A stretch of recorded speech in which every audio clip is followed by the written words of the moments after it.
How's that?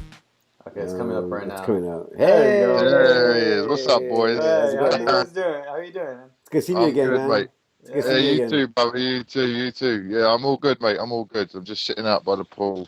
Nice, nice. I thought I'd sit outside and give you a bit of the natural light because inside is a bit dark. Right. Are you at home or where are you currently located right I'm in Hollister Hollister, California now? with Okay, so I stay with my friend Bob Cook. nice. Crazy Bob So Cook. yeah, Crazy Bob crazy Cook. Bob Cook. Yeah, Yeah, yeah. you know. We know our Yeah. Crazy Bob Cook. Yeah, of course. Yeah, he's here. Crazy Bob's here. Yeah. So we're So, just sitting chilling. how are things going? We last saw you at Bellator. What was it, No. 150 or Glory. Was it Glory? Glory? Glory. Glory and Yeah, Bellator the glory. next Yeah, day. yeah. And Bellator I the get next day. around, man. What can I say? Yeah, you get around. Yeah. Yeah. So, how are things going, man? You have a fight coming up in July 22nd, Glory Fight Series on Fight Pass. Maurice Yeah. Green. How's it going? How's the training going? Man, training's been fantastic. Sorry, one second. Yeah. I'm getting shake brought to me. Thank you, buddy. Appreciate it. Who's Woo! Yeah. That's Crazy Bob's son, Will. that? We'll sip of that. It's lovely. Sorry about that, boys. Yeah. You're saying how's training going? Yeah. Training's been the best, I guess, the best training camp I've ever been involved in. And I've been involved in quite a lot. Has been here, aka these guys. Obviously, as you know, the best in the world are here at every weight class, and I've just had a wealth of. You can never stop learning, you know. I've had a lot of involvement, specifically with DC and Kane. Yeah. But you know, you've got Luke there, who's able to offer advice and things, and different outlooks on training and stuff, you know. And even with the wrestling guys, you know, Sean Bunch is a phenomenal wrestler, and these guys are all to input and expand my game, you know. Yeah. Now I know before, like, you had an injury. I think it was a hand injury. Is that right? Or Yes, sir. Yeah. are Yes. you healthy now? Are you ready to go? Are you feeling 100%? There you I go. am Woo! good to Yeah. go. All No, right. no brace anymore. You see Yeah, that? we saw you. Yeah, we saw you at the Last cast. time I saw Yeah. you had the brace on. Yeah. Yeah. Yeah, no brace anymore. When I wasn't honest with you, I wasn't healed when I accepted the fight in Virginia. Yeah. The Glory 32. I wasn't healed for that, but I wanted to fight so much. I hate being on the sidelines, and I'm helping everybody else get ready, and I'm like, man, I need to be involved again, you know. So accepted the fight, hoping that I would be fit enough for the fight. It was a bit cheeky, but I'm sorry. Sometimes you got to do what you got to do. Yeah. Right. And I just stayed away from impact on that hand, and you know, time is the best remedy. And I feel great now. I'm able to use it, and I feel fantastic. Yeah. Awesome. When did you start to be able to use that hand? Was it just recently in the last few weeks or Probably about 2 3 weeks. 2 3 weeks? Before I really, it wasn't a case of confidence thing. It was just, you know, I'd been trying to use it and in sparring and stuff, and I'd get carried away. I'd say, well, I'm not going to use it, and then I start grappling with Kane or something, and then Bob's standing there like, what are you doing? Yeah. Stop using the hand. And I'm like, yeah, fuck, I shouldn't. Then I go home and my hand's hurting, like aching me all night. You know what I mean? So it was a discipline for me to not use it. So I just, you know, put my foot on the brakes and stayed away from using that hand. But all it did is it just made other aspects of my game stronger. Yeah. You know, so if you're fighting one-handed, then other things are, you know, you're gonna heighten your other tools. So it was I guess a blessing in disguise, but it's fine now. Nice. Now, obviously, your next fight is in the kickboxing ring. Have you brought any kickboxers to AKA to help you train for this camp, or you just pretty much been training with DC and Cain Velasquez? Do you know what? My skill set is my skill set. I'm gonna always fight. It's like I'm already the fighter I'm gonna be. I think you can fine tune things, but my instincts are what they're gonna be. My weapons, my strengths are gonna be what they are. So I don't need to bring anybody in specific to prepare for this guy. I mean, who is he anyway? Who is Maurice? I mean, Yeah. so he's Bums. just, as far as I'm concerned, he's just a big guy Yeah. who really, really wants to be like me. So I just shadow box in the mirror, and then I've got a good training partner. All right, like it. Yeah, for anybody that hasn't really gone to be around you, you're a gigantic. You're freaking out. You're about 6'9", right? Yeah. Yeah, you're 6'9". You're a huge person, man. Yeah. There's not that many heavyweights, especially in MMA, that are your size. Is that something that you take into account because you know you've had a pretty you know your MMA career is kicking off. You have a pretty good career, 6-0, right? Yeah. And then your kickboxing career, you're one of the biggest too. So how does that help with being in the cage? Because there's not that many guys like you. I mean, do you know what? If I was 6'1", then it would be a problem because there'd be a guy like me coming up, and it's like, well, how do you get training partners to deal with him? Yeah. But I'm not. I'm that guy. So everybody I fight, there is no one I'm gonna get that's a better training partner than at heavyweight than Kane. Yeah. It's just not. Do you know what I mean? So it is, as far as I'm concerned, I'm in the perfect situation. It's the perfect scenario for training partners. DC absolutely throws me around like I'm a child, and it's like the guy is such a phenomenal wrestler. He knows how to use his weight. He knows how to make himself feel 10 times as heavy as he is. Yeah. So you can only learn from that. You know, obviously growing up in the UK, we don't have an amateur wrestling or development program or anything like that. We don't do any of that stuff. I mean, we barely do sports in school.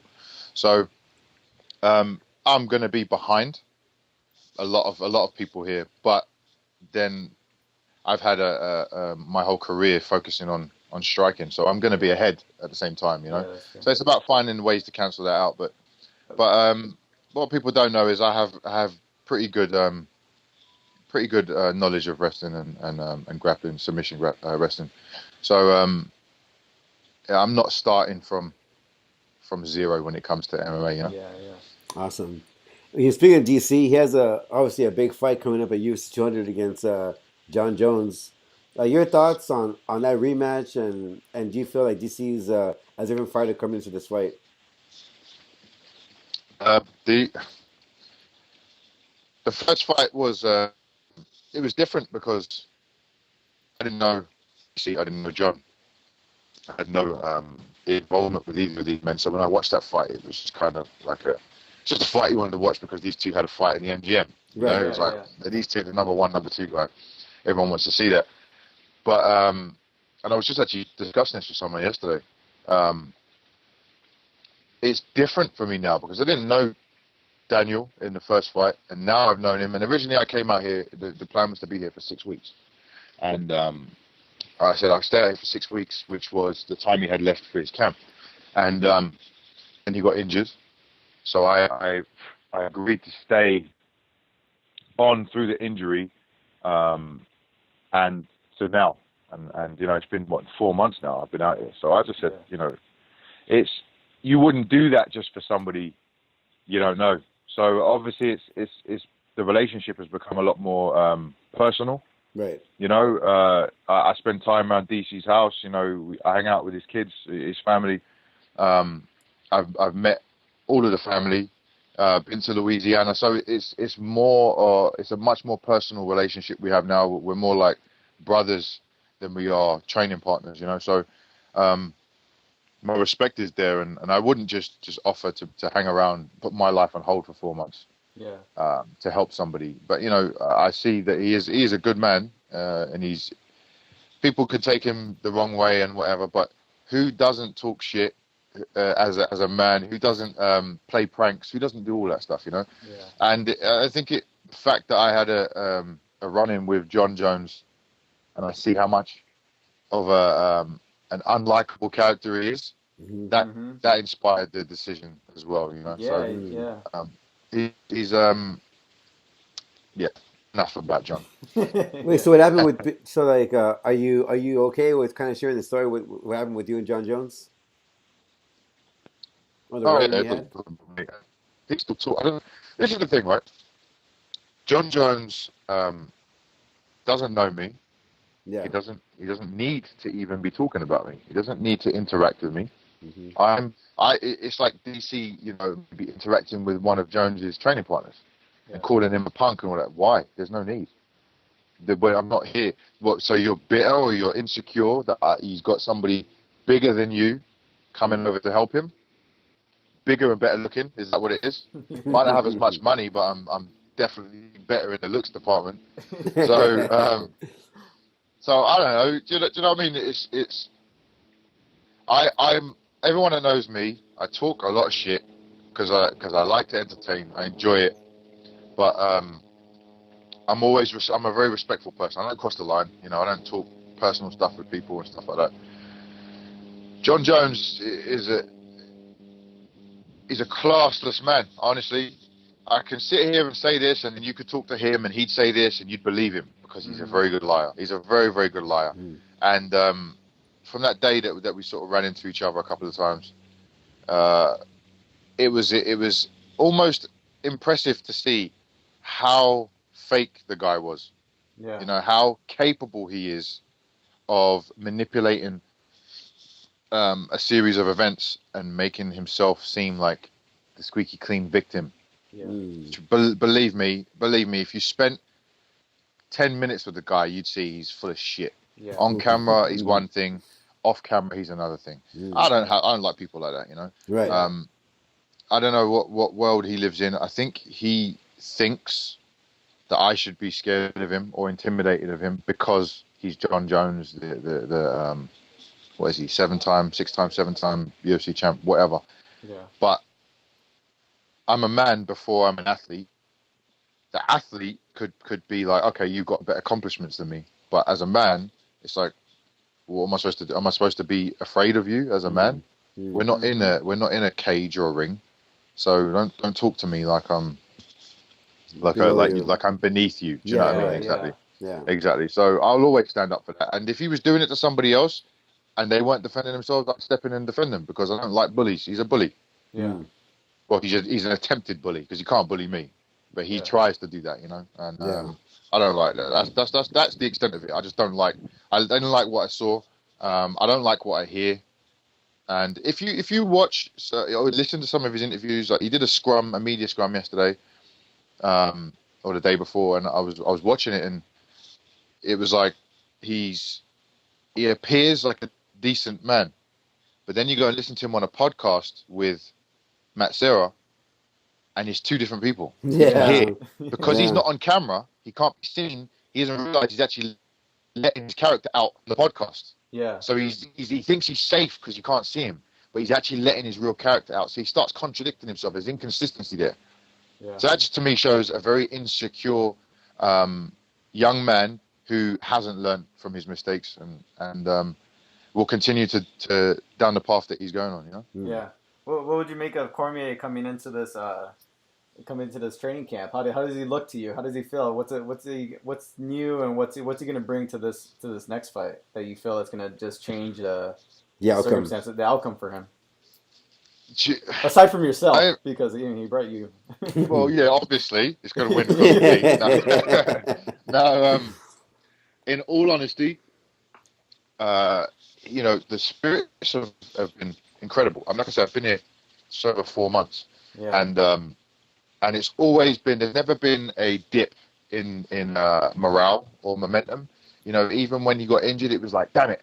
But everybody sort of came together and said, that's cool. We'll just reschedule and we'll do it again. And it's like, all right, cool. I said I'll stay and it's fine. We'll continue training. One thing I have noticed in the last week is the change in focus. Mm-hmm. So it's gone from training to kill now. It's very different. The mood is different, not in a bad way. It's like in a very good way, but the mood is very intense. And I genuinely believe this is just my opinion. But I believe we're going to see him stop Jon within 2. I genuinely believe that. Yeah. Awesome. I'm not going to tell you how, but I believe I see that happening. Yeah. If he turns up the way that he is right now, then that's exactly what's going to happen. Will you be in his corner? I'm not going to be in the corner, no. He has his original, his regular team in the corner, but I will be backstage helping him warm up, and I'll be out there cage side, making sure that my voice can be heard over all of the noise, so that he has that extra boost, you know. Yeah. Awesome. Now, some of the fun facts about you is that you played power forward in basketball. You actually tried out for the Lakers. Talk Yeah. about that. Talk about your basketball and maybe some cool stories with you and the Lakers. Uh, so basketball was my first girlfriend. I was in love with basketball, man. It was I grew up. I mean, I think anybody in their 30s grew up in the Jordan era, but I was a huge Houston Rocket fan, and that was Hakeem Olajuwon, Clyde the Glide, Robert Horry, Mario Elie. Those guys were my sort of inspiration. That was my team, and I used to watch VHS. Man, I used to record stuff that was on because of the time difference in the UK. As a kid, I used to have to stay up till like 1 a.m. to Oh see a game, man. Is that when they? Oh, and okay. Yeah. yeah, so they'd play them on like the weekends, and I'd be like staying up and then be really tired in school. But I'd record it. I'd stay up for as long as I could, and then record the rest, and then I'd be back at home straight after school, rewinding the tapes and watching, little silly things. But that's just how I always was, and that's what drove me to play basketball. And it was a genuine love. Like I don't think, other than my son, I've never loved anything as much as I loved basketball as a kid growing up. And like most relationships, they you fall out of love, and then things sort of break away. But I pursued it. It was the only thing I wanted to do. I brought my ass to America many times, and then the last time that I competed, it was I managed to wangle a tryout with the Lakers. I didn't go to Division One school or anything, so I didn't come up through that system. Right. I went to high school in Arkansas, but then I got injured. That was on a scholarship. I got injured in my knee, so I once I knew that I couldn't complete the season, I left. I literally went back to the UK, and then I just pursued other things, and I went back to college and stuff. And then when my knee it took a few years for my knee to sort of feel right again, for me to be able to run on it. So it was time that allowed me to heal. And then I decided to play again. I think I was 19 or 20. Oh wow. I started playing again. Yeah, I started playing again. And then I just decided this is what I wanted to do. This is what I wanted to do because I enjoy competition. I loved the competition. Yeah. And I felt like I'd missed out on a few years, from being 16, getting injured, and then I'd missed out so much of what I was in love with. I decided to pursue it again, and I pursued and I worked my way up the ranks in the UK leagues, and then I went to Europe, and then I managed to make contacts with the development coaches in LA. Yeah.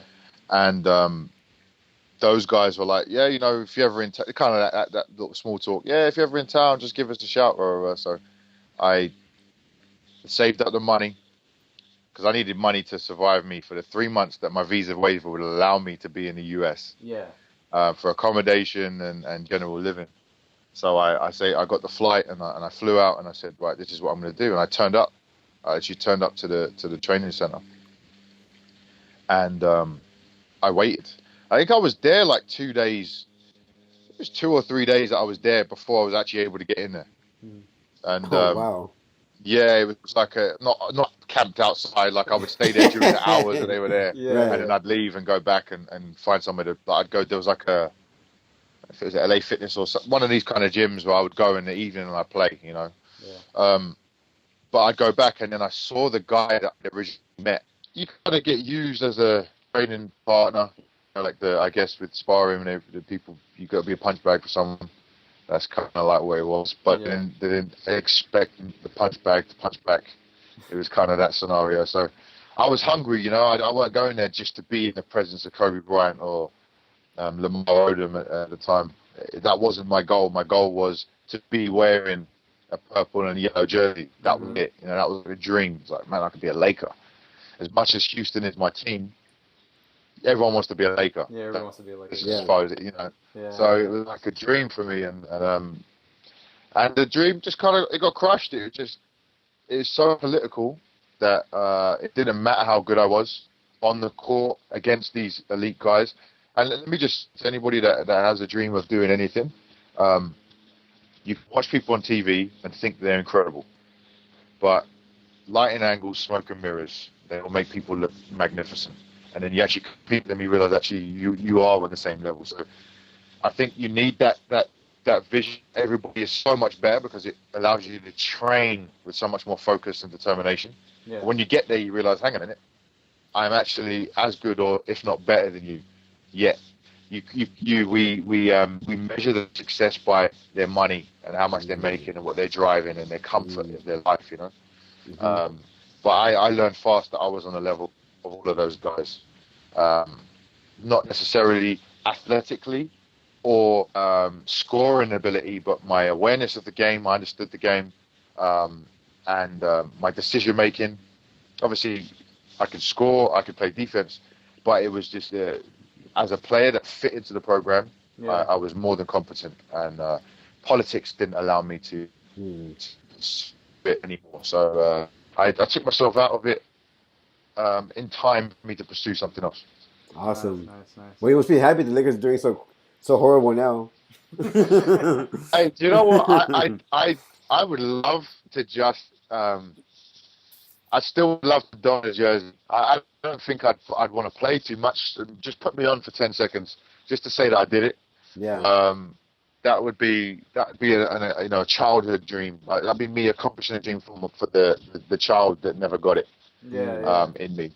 But this is what I love now, and this is what I'm accomplishing for myself and for my son's future. But I would love to just go back and say, you know, sign me for a game, just so that I could say to my inner child, that I did this for you. Do you know what I mean?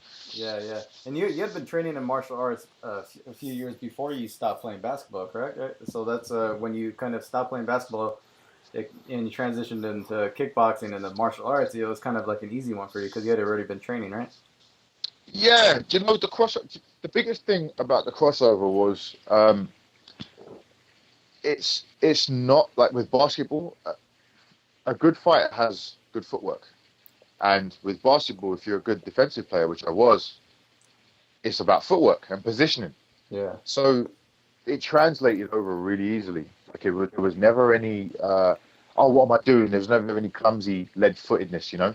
Yeah. I knew what I was doing was easy to put into fighting because it was already up here, you know? It's up here. I've got to spend time doing the little things and perfecting. You know, you break something. I broke my hand in a fight and I wasn't able to use it because I had wires in there. So I had to perfect. Okay, my left hook was terrible. So I had to spend like 6 months on a left hook, which then made it a powerful thing, you know? Yeah. So it's the mindset that not many people have because they feel, and you know what, that's probably testament to the difference between the UK and America is here you have everything is on some much more bigger scale. Yeah. You know, from little things that you probably wouldn't even consider. You could go to a rec center and find a hardwood floor with a glass paneled backboard and a nice snapback rim. You are not finding that in the UK unless you pay £60 for the hour to rent a court in a nice leisure center. But even then, it's not hardwood. It's probably concrete, glazed concrete. So and those backboards are made of wood. It's, you know, you're not getting that quality of facility. Yeah. So you always try. In the UK, we try so hard because we aspire to be to have what you guys have over here. You know. Yeah. So I guess in a way, it's as a kid, I was always like, I have to do 1,000 shots. If Michael Jordan is, it says he does 1,000 shots in practice, then I need to do 1,001. Do you know what I mean? I have to do more. So you always push yourself to be that much better, thinking that you weren't doing enough, but the reality was you were doing more than enough. And that's always been my mentality. It's not everybody's mentality in the UK, but that's always been my mentality because our facilities are so much less than the facilities here, and the dream of most sports and accomplishment is in the US. Yeah. So that's what we always looked up to as kids. Yeah. You know, the last time that I saw you, the first thing that came to my head was, man, if if Perry and fought Brock Lesnar in the cage, it'd be freaking amazing. You guys are freaking beasts. Um, would you ever, like want to fight him, um, in the cage? What? I would love if Mark Hunt don't make it, I'd Yeah. step in. Yeah. Jesus Christ. Yeah. Can you Yeah, I'd imagine? love to Like, fight. yeah, that'd be crazy, man. Having you guys in the cage, just seeing you guys and how big you guys are would be insane. It'd be fun. It'd be a spectacle, wouldn't it? Yeah, I've always been a fan of the whole the freak shows, the circus fights. You know, yeah. you see Fedor fought Hong Man Choi. It's like what the f is this? It's this guy and he won. It's like, oh my god, you know what I mean? Yeah, I like that stuff, and if I've got to be the freak, then that's fine. But I would love to. Yeah, I'd love that. I mean, obviously he's not the best technical fighter, but it doesn't matter with him. He's so big and strong that Yeah. if he gets hold of you, you're in trouble, you know. yeah, Um, but like I say, I'd have the perfect training partner for that in Kane. So yeah, Yeah. Yeah. so I'd be happy. I'd be more than happy to. I'm just it'd be a very entertaining fight, and the build up to it would be entertaining, and I love doing that. I love giving. A lot of people say, oh, they do it for the fans and blah blah blah. They're just saying that. It's like a generic saying yeah. nowadays. People say, yeah, I love my fans and all that, but I genuinely just enjoy entertaining people. You don't have to be my fan for me to want to entertain, Right. because at the end of the day, there are going to be people that are entertained by me losing. But if I was a part of it, I'm going to make Mm. sure that they remember it, and hopefully sway them at the end of it, and they go, oh, do you know what? I like that guy. He's all right. Yeah. I just enjoyed entertaining. It's always been something that I've been passionate about, and I just now I'm doing it in punching or getting punched in the face. Right. And DC's a big pro wrestling fan. Has he gotten you into Huge. pro wrestling? Are you a fan because you're hanging out with DC so much? Uh man, do you know what? This is an interesting story. um, Before I came to help DC, I was scheduled to work out in Orlando with the WWE. Oh, okay. So NXT, I right? The NXT facility. NXT, yeah. Yeah. So I'd been training specifically for that, like since December. Yeah. What? So That's I crazy. was when I got here, I was 280 pounds, like Hmm. 283 pounds or something. I was big. Yeah. Yeah. Then I flew in. I hadn't been doing any cardio. I just been lifting, literally lifting heavy, eating a Right. whole bunch and cardio. So I was big, but I wasn't like a lean in shape kind of big. I was just, I was just a big, like The Rock used to be. Yeah. Yeah. Yeah. Um, and then we went and trained in Vegas, and DC just pounded me because I couldn't. I was so tired. I was so gassed. I Yeah. couldn't do anything about it. And I was like, right, this weight is coming off. I actually hurt my shoulder, so I wasn't able to go to the training facility.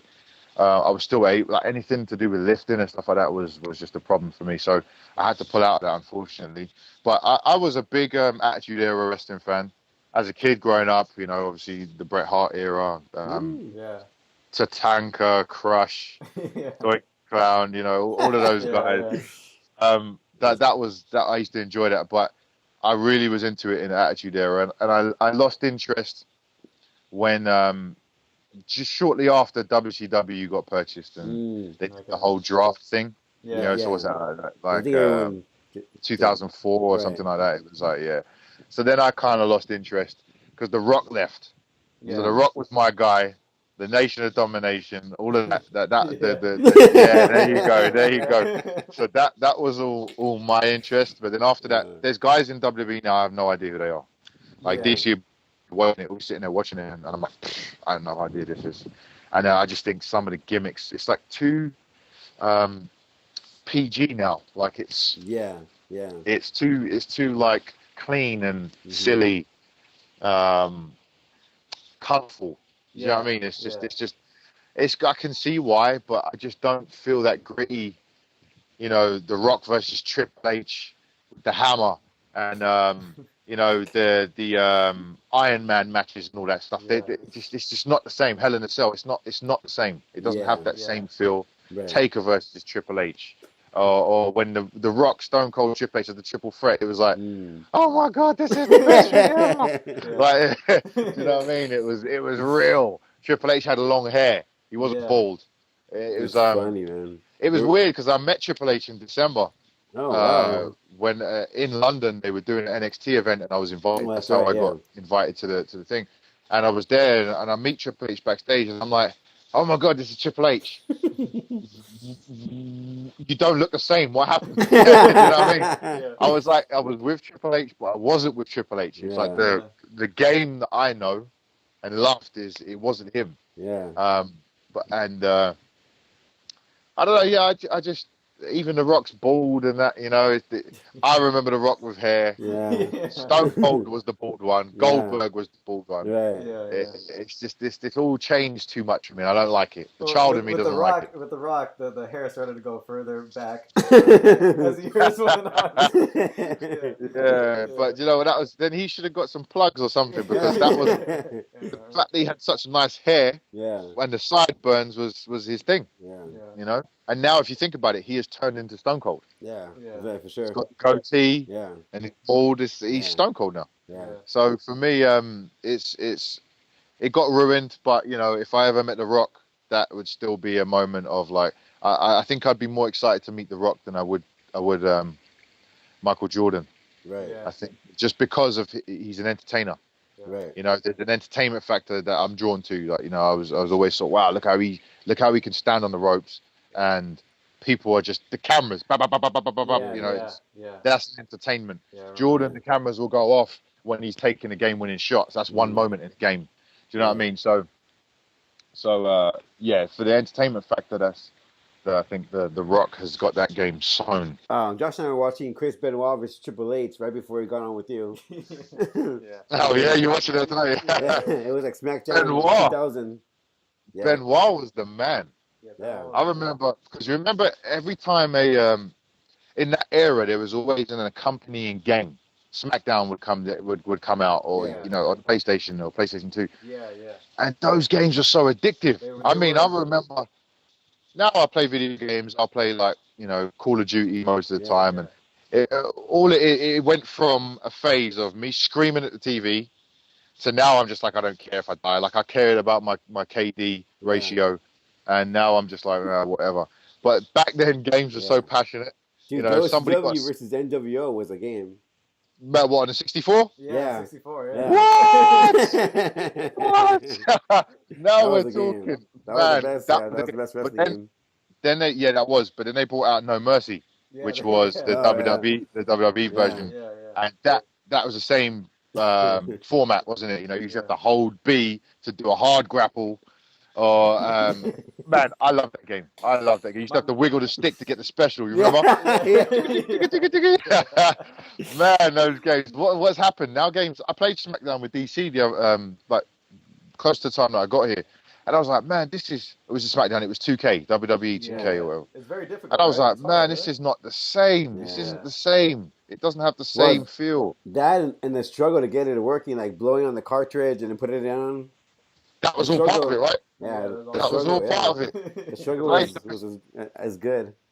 I used to be like that with 64 is still going to be the Nintendo 64 is always going to be my favorite console because the titles that came out for it. You had GoldenEye. That was my game. GoldenEye, Mario Kart 64. Yeah, the Gold Edition. Mario Kart. Do you remember Turok? Yeah. Turok, man, come on, these games, they don't exist like this no more, Lilac Wars, all of these games, like these crazy games, and Star Fox 64 was pretty good. I remember Star Fox. Yeah, that was Lilac Wars, wasn't it? Star Fox was Nintendo, the NES. Yeah, they had one for 64. Or Super Nintendo. So, oh, did you call it Star Fox and we called it Lilac Wars? Because sometimes we change the names of the titles. Did you call it Lilac Wars? Ours was called Lilac Wars, yeah. Ah, interesting. Oh, interesting. Yeah. But it was the same thing. It was Star Fox. It was still the same thing. Yeah. Man, now I want to get 64 and play these games. yeah. But the SmackDown games for like PlayStation, like SmackDown, and then Bring the Pain, or what was it? Here Comes the Pain, whatever. Well, the one with Brock on the cover. See, I didn't get that one. I didn't play get those? I remember all the SmackDowns with The Rock on the front. Oh, okay. And then you had see, that's probably around the time I stopped playing them because I became like 2007. I remember playing for a team in England, and I was living in a player house. And the time I wasn't training Yeah. basketball, I was on Call of Duty Modern Warfare, like that game. Yeah. Dude, I look, if I'm sure if I logged on and I look at how many hours I spent, it's probably say something like 48 days or something like that of Wow. time spent. Because I literally had nothing to do but train Yeah. and play games. Like, my focus was to play basketball, and I'd sit and play this game, and it was a great pastime. Maybe too much of a pastime of wasted life, where I could have been doing something a bit better, but it entertained me, at the time. Is the whole WWE thing something that you would want to pursue after fighting? I'm surprised a lot of fighters haven't done that as of late. But like, is the WWE thing something that would interest you? I think so. Yeah. Again, it's an achievement for that child in me, that watched Hulk Hogan beat Yokozuna at WrestleMania 9, I think it was. Yeah, it was. That pissed me off. How does the guy get to come out at the end of the match and win, take over for somebody Well, for Bret Hart, and then yeah. and then win? Josh and I are big Bret Hart fans, so that killed me inside. And then he just got smashed. Was it SummerSlam or something? He got smashed in the next. No, yeah, that's right. Coughing up. I think that was like the first real introduction to blood. Yeah, because he did the Yoko's. Was it the drop, the butt drop, whatever he did, what Rikishi used to do. Yeah. And Hogan was spitting up blood, and it was like, is he dead? Is this real? Like, I don't know what's going on. But confused. yeah. As a kid, I was like, man, this is Hulk Hogan is dead. Yeah. But WrestleMania 13, man, Bret Hart versus Stone Cold was the greatest match as far as in WrestleMania history goes, in my opinion. Yeah, well, I don't know. I think my favorite. I'm biased because of The Rock. WrestleMania 15 was my favorite. Stone Cold and The Rock was my favorite WrestleMania match. The one in Houston, right? Yeah. He was there. Was it Houston? Was it Houston? Yeah, he was there. I was at that no one. Way. Yeah, no way. The one and only WrestleMania was that one. Because there was they were pulling off each other's moves. Yeah. And that was like the first sort of time they started to do that. It's like The Rock's doing a stunner. It looked awful. Yeah, it looked awful. It was a terrible stunner. And then even the Rock Bottom was more like the bookend. Booker T, where he landed on his knees. You know what I mean? It was like, nah, this isn't as good. But it was just it was an exciting back and forth. And I was how old was I? I was about 15 when that happened. Yeah. So it was very, those moments. It's very influential. Wrestling was very influential to me at that age. But now I don't know. We'll see. I think at the end of it we'll see. But they're not very favourable to age in the WWE. They want young people, and there's a lot to learn with wrestling. It's not just going there and throwing yourself around, and you can do a leg drop, and you can do a leg drop and break your back. Unless you do it right. Do you know what I mean? So there's a lot to learn, not just for the sell factor, but for your safety. So. I don't know. We'll see. I might revisit it if they want me. I might revisit it, but I'm in a good place right now. I'm enjoying what I'm doing, and that to me is more important than chasing something. Let's just do it step by step. Right. And you're doing Glory this July. Are you planning on returning to MMA at some point? I know you fought for ONE FC. Is that still in the cards or? No, I'm not fighting for ONE FC again. Oh, okay. My relationship with ONE FC is soiled. Yeah. So, but definitely MMA. Yeah, I definitely want to. I've already been in talks with. I can't say who, but I've been in talks with a very, very big promotion. Bellator or the UFC. I'll let you figure that one out.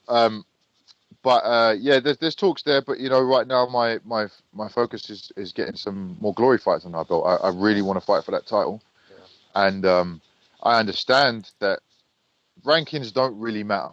I'm a ranked fighter, but it doesn't mean anything. People want to see fights that you remember. They want to be entertained. At the end of the day, the sport is evolving. It's not just put the best athlete versus the best athlete. It's like put the two most entertaining motherfuckers against each other Right. and let them sell this show. Do you know what I mean? Yeah, Let people yeah. switch on because let's face it, kickboxing is still a growing sport, Yeah. especially in the US. So they've got to see entertaining and need characters, and I know I definitely bring character to my fighting. So I'm going to campaign for a fight with Rico. I don't care what people say. You haven't fought near as many people as he has, or you don't deserve it. You've been on a layoff. But I don't care. I know that fight would be more entertaining than any title fight he's had. Yeah. So if he really thinks he's that much better than me, then it should be a no-brainer for him because it's an easy title defense, easy money. But for the promotion, I would strongly advise them. I think we'll have this conversation after 32. I'll sit down and I'll have a chat with him. I'll say, let's just make this happen. All right? Yeah. You'll make a lot of money. Trust me, you'll make a lot of mony. Yeah. That sounds really exciting, It's an man. exciting one right there, man. Wow, this is a very entertaining conversation with you. We're happy that we opened up your little teenage boy inside of you, started talking about games. He's in there. He's So, in there. so yeah, so we want to thank you for being on the show. Maybe plug in your sponsors and let the fans know where they can find you on social media. Absolutely. Well, first, thanks for having me. I appreciate your time. I've got nothing but time to do interviews and stuff, and as you can tell, I'm a bit of a chatterbox, so I don't mind talking. No, we love it. But yeah, I want to give a massive shout out to AKA for sort of housing me, and Bob Cook. He's not old enough to be my dad, but he's kind of played the big brother role. Do you know what I mean? He's sort of helped me out. Glory for putting this fight on. Even though knowing that I was coming off of an injury, they're quick to facilitate me. Got a shout out Hayabusa. Hayabusa just fixed me up with some gloves. Oh my God, I could punch the Hulk with them and not break nothing. They're incredible. I heard the quality of gloves is like top notch. I heard. Man, hey, I get excited talking about it because I've never worn gloves. They sent me the Kampeki gloves and shin set. Yeah. And they're the ones that kind of look like worn leather, like old worn leather. But I saw Kane was wearing them in training. I was like, oh, what are they like? And I noticed the thing was wrapped around his whole leg. Yeah. Like there's a back compartment and stuff. And he was like, yeah, they're pretty cool. And Kane in training, he really commits to his leg kicks. Whereas when you're training, you don't commit because the shinies always move. And, you can catch it. There's always usually a little bit of space in the ankle.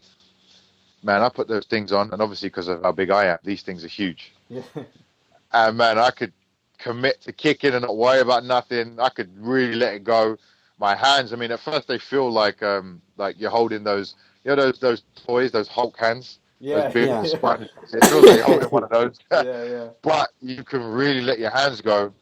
You don't have to worry about breaking your hand, but more importantly, you have to worry about damaging your partner. You can really let a shot go, and you're not really you're gonna create impact. You're not gonna cause any cuts or any injuries like that. So, man, I love them.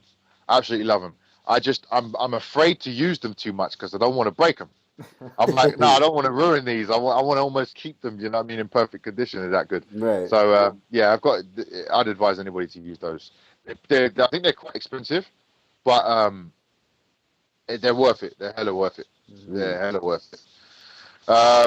So yeah, I've lost my train of thought. Sponsors and social media. Yeah, I'm my social media. Yeah, you can find me on almost everything. I'm on Instagram as Chopper_Chai, Twitter @RealChopperChai, and Facebook Chai Lewis-Parry. I've got a fan page, I've got a personal page. You can hit me up on both. I don't not accept people. So one thing I don't have is Snapchat. Everyone's banging on about this Snapchat, and I just don't understand. I don't get it either. I don't understand the hype. Either. Yeah, I'm like, what's the point in there being stuff if you can't look at a catalog of my journey? You can only see it for 20 seconds or whatever it is. Yeah. I'm like, kind of, what's the point? But everyone seems to be crazy about it. Yeah. So I don't know. Maybe I'll get somebody someday to run it for me. But then that's not really personal. Do you know what I mean? It's I don't know. We'll see. There'll be something new soon, I'm sure. Yeah. And they want to be jumping on that bandwagon. But Yeah, that's it. You can find me on the ones that count. All All right, all right. right. So July 22nd, Virginia, Glory 32. We'll catch you on that fight, and hopefully everybody's watching on UFC Fight Pass, man. Yeah. Man, definitely tune in because there are going to be some antics for sure. Yeah. I don't go into any fight without the intention of being bigger than the main attraction. Yeah. Awesome. So I will do whatever I got to do to steal that shine. All Well, right. thanks for your time and thanks for being so kind to us, man. Since day one, you've been looking nice to us. So thank you for that. And also, But maybe hopefully, you can get that Brock fight in the future.